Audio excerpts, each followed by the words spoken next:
today's tutorial, we are going to create an accordion in simple HTML CSS using jQuery. So whenever you click on that question, the answer comes down this way, and when you click on another one, and you see that it goes up and it changes the icon over there. And also we're going to learn how we can use our one-time code multiple times without rewriting the code for every accordion, right? You can use this trick or the pattern for other libraries or other code that you are writing. So let's start. Hey guys, Codepunk here, and welcome to another tutorial of jQuery. We are going to build an accordion today, HTML and CSS, and using jQuery, we're going to add some functionality into it. So we have the basic HTML over here, and we also have a jQuery script tag over here, and also a script.js file attached to our HTML file. So first of all, I'm going to simply create a wrapper because we're going to add CSS in future. So just okay, and also I'm going to create a div over here, and I'm just going to name it accordion 1 or something like that, a simple accordion, right? And in that div we are going to create some of panels, right? You have seen the FAQs where people click on some question and the answer just drops in, and we're going to create a button over here, and I'm going to give it an attribute of accordion dash button, and in there, okay, you put a question something like what is your privacy policy, and below that we are going to put some answer to it, and I'm going to give that attribute of data dash accordion dash content, and in there I'm going to just put some dummy content. There we go for an answer. So we have that over here now. And one more thing I'm going to do is to another line and add a span over here, and going to give that an attribute of accordion dash icon, and we're just going to place a plus sign in that. Now I'm going to copy and paste that multiple times. So we have nice 3 questions over here, and I'm going to change this question to something like what is, okay, do you allow refunds, and one more thing is what is your delivery time. There we go, we have some nice questions over here. And also I have a CSS file over here in which we have some CSS, a little bit of CSS, so we're just going to attach that, and to put a link tag over here, and in that I'm going to attach that CSS. So that is simple, we have that CSS. So you will be wondering that where did that content go. So in that CSS, let me show you. Have that content default to display none, right? Okay, now our first goal is to display that content whenever we click on this question. So in the script.js, we're going to write that JavaScript to make that accordion, and we're going to make that pretty simple. So you can just copy and paste that script into your website where you want that, and you can create multiple accordions, right? So to create the accordion, I'm just going to create a constant and name it accordion, and in that I'm going to put an empty object. And also we're going to create an init function in that object, right? This is init property, and we have a method in that, and this is going to accept a selector. And what this is going to do is put that selector in the EL property of this accordion. I'm going to create a jQuery object of that selector and put that in the EL. And down here we're going to call document.ready. So our JavaScript runs after the page is loaded. So I'm going to call accordion.init and pass it this selector and let's call that my accordion. Yes, so my dash accordion, and let's put dot my dash accordion because this is a jQuery selector that is going to be passed to jQuery. Okay, so if I reload the page and check the console, there's no error and JavaScript is running. Let's try debugging that and put init accordion, and when we reload, it is initializing that accordion. So our first step is to open the answer whenever we click on this question. So what we're going to do is create another method called set events. Now this method will set the events on all of the questions so they are clickable, right? We're going to call that method in the initialization, right? And now what we're going to do is we're going to call out this element accordion, right? And use the jQuery method dot find to find those questions in that. So those questions all have that attribute button, right? So we're going to give that attribute to the find. So find all divs or elements, all the elements with this attribute, right? And put an event on them, and when that event happens, call this method. So whenever we click on this button or div, we have to open that answer. How we're going to do that is we're going to give them simple IDs, call something like this is the panel 1 and this is the content for panel 1. This is panel 2 and this is the content for panel 2. So this is panel 3, right? And this is the content for panel 3.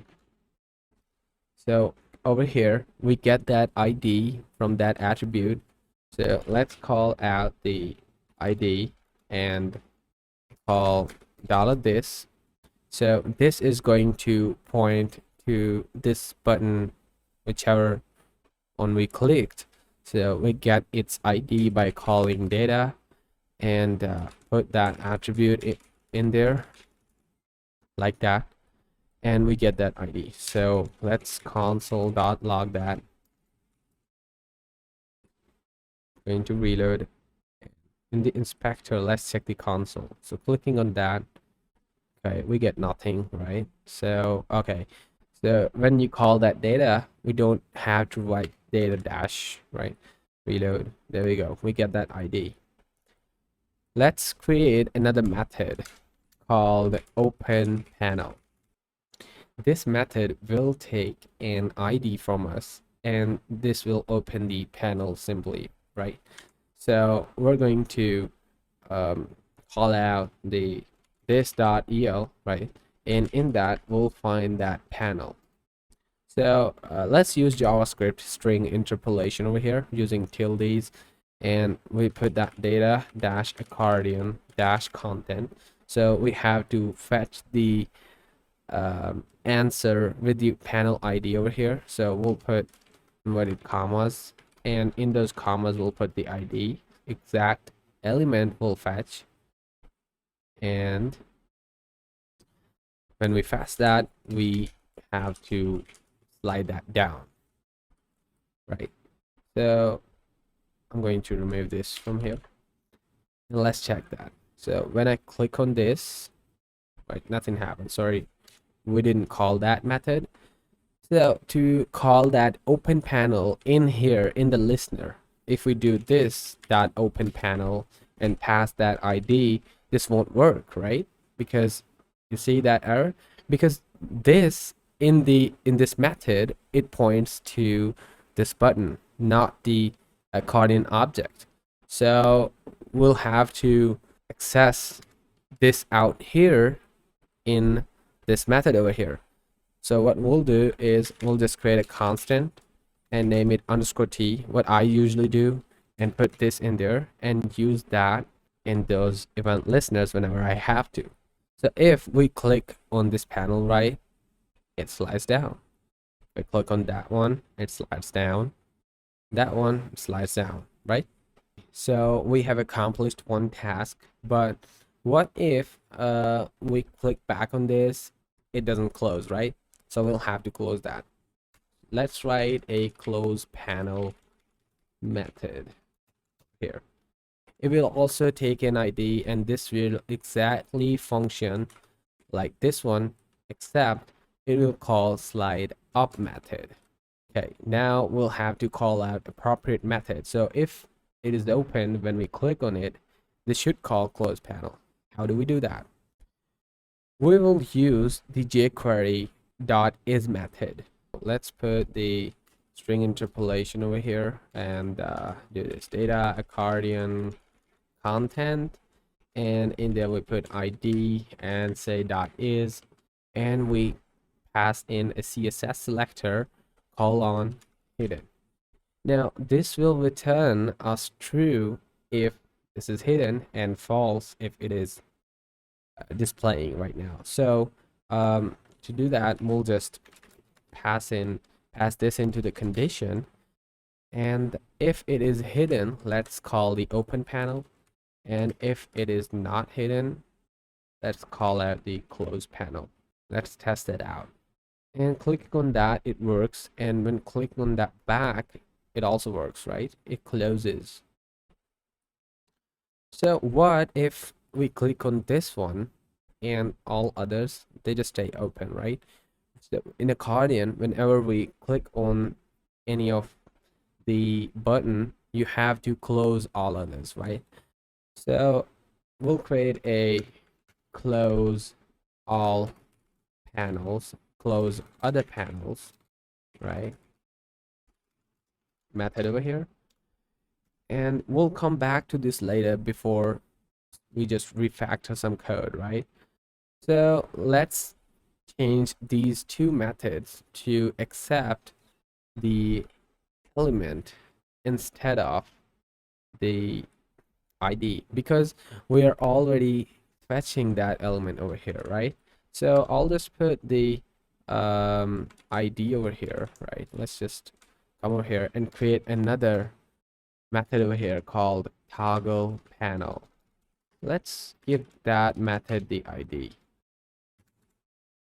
and let's take this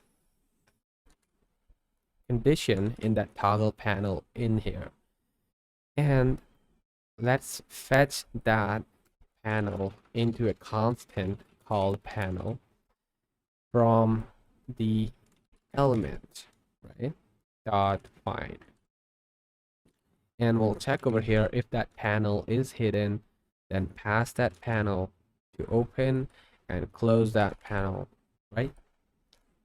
Over here we just call the el, or let's not confuse that with the previous el property, and rename that back to the panel. So let's change this one to, right, panel dot slide up. Now we have refactored. It's just simply one thing remaining. We just have to call the toggle panel method and pass it ID. Let's reload and check that out. It's not working. _t. Okay, so we don't have to get the _t over here. Let's convert that to this pointer. Yep, it's working.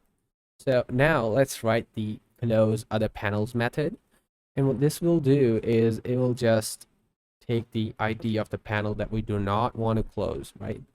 Let's call it opened panel. So whenever we are opening that panel, we have to pass that to close other panels. So we'll just close all the panels if they are open. Let's just come over here and write a selector for that, this.el .find, and we'll find all the panels, right? Accordion content except this panel. So we'll use the not CSS selector over here, and we'll pass the data dash accordion content, and in there, so let's turn this to string interpolation, right? And let's pass in that opened panel ID.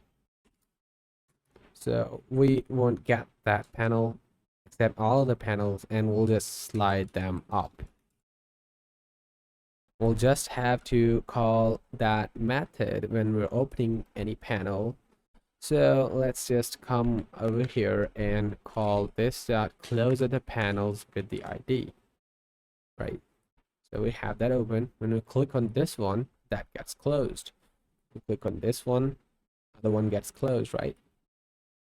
So now the only thing which is remaining is these plus icons over here. Whenever we click and open that panel, we have to change this plus to minus icon. Let's just write that functionality in these open and close panel methods over here. So we'll just we have the panel element accessible in these methods, this panel, right? So we'll just have to access this icon of this panel, right? So the icon of this panel is in the button that is pointing to this panel, right? So we'll have to fetch that button. Okay, let's use jQuery, right? So panel.priv. What priv will do is it will fetch the previous element from this panel, right? So from this element, the previous button, previous div, the previous element is our button, right? So from previous, we'll find the data dash accordion dash icon, accordion dash icon, and we have to change its text to minus whenever we have opened that panel. So let's call the jQuery's text method and pass in the minus icon. Let's test that out. Clicking on that, it writes a minus in that, right? Now we'll have to switch back to just plus over here. So let's just copy that line and put that in the close panel, and let's change that to plus. So we have that working right now, but the only problem is when we open any question and click on any other one, it doesn't get back to that plus, right? So we'll have to also put this in the close of the panels, but that is just not right. So let's just not call dot slide up directly on them, because we're already calling that in the close panel. So let's just come over here and let's loop through them with jQueries.each and get that in the function. In this function, this points to the current element that we're looping through. So we will pass this method to our objects.close panel as this is the panel, right? Now let's check that out. So if we click on this, this gets converted to the plus. So easy peasy, right? And the main advantage of writing this object-based code is that it's easily changed, and we can initialize as many panels as we want. Because let's copy this panel, right, and create another duplicate panel of this. So I'll name it other questions, put a heading over there, and let's call this panel my accordion 2. And when I come here, this is not working, right? This is the only thing that's working. So we don't have to write all the code over for this one. The advantage of writing code in this object way is that we can make that work for many other instances. But to do that, we'll have to add a little bit more of code to make it into a library, right? So if we just come over here and copy that line and put the another select over here, right? This is not going to work because my accordion is a single object. This is not a class or something that is instantiated multiple times, right? Now this is what I'm going to do is it will just override the element with the new element, and when we click on this, it will only work with this, right? Because it also has attached these events with these, and these both of them, right? So what we'll have to do is we just have to wrap this into a method, right? This will accept that selector, and we'll just simply remove that selector from over here, turn this into the object over here, right? And we'll call the object dot init, right? Simply, and this will use the selector from there and return that object. So now we'll just have to change these lines to something like that, const accordion 1, and let's copy that line, remove this one, accordion 2 with another selector, and check that out. So this is working, and this is also working. So by doing this, converting this into a simple object and wrapping it into a function, and every time we call that method, the function, we will initialize this object and return a new instance of it from the function, right? This just gets converted to a library which we can use it many times. Thank you for watching, guys, and don't forget to subscribe and click on that bell icon.